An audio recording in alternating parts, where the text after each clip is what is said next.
Orange the World oggi qui con gli studenti dell'ITET Sciascia. Sì,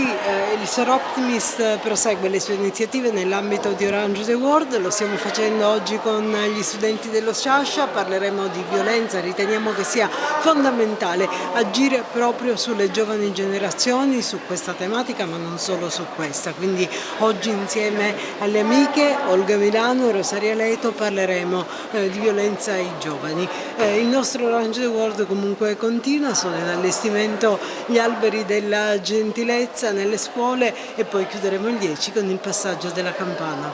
È un'iniziativa sicuramente interessante, fatta anche vede la partecipazione degli alunni. Sì, è stata condotta con le classi dell'insegnante Maria Picone, una docente che è anche Sor Optimista. Quest'anno abbiamo il piacere di collaborare la seconda volta con il Sor Optimist Club di Agrigento. Abbiamo il piacere di ospitare la Presidente e due socie, di cui una è una socia ex professoressa di questa scuola.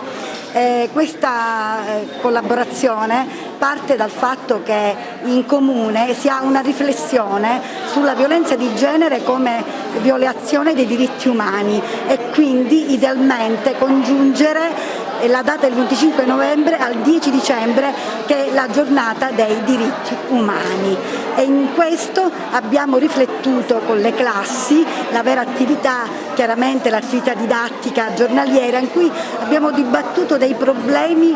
che contrastano una vera appiena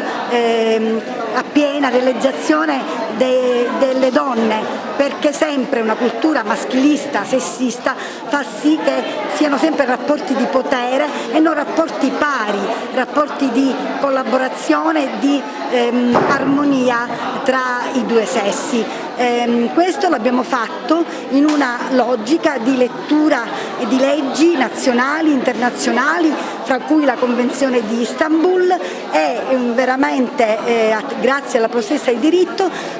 i ragazzi hanno realizzato una proposta di legge con gli articoli proprio per contrastare questo fenomeno, arginare questo fenomeno, creando una nuova mentalità e un nuovo modo di vedere il fenomeno in cui importante soprattutto è la prevenzione, educare le generazioni future a un modo nuovo di rapportarsi. Come psicologa del consultorio familiare mi occupo da sempre di violenza di genere, per cui sia in un processo di cura e anche di aiuto e sostegno alle donne che vengono in consultorio e quindi proprio per un percorso di sostegno.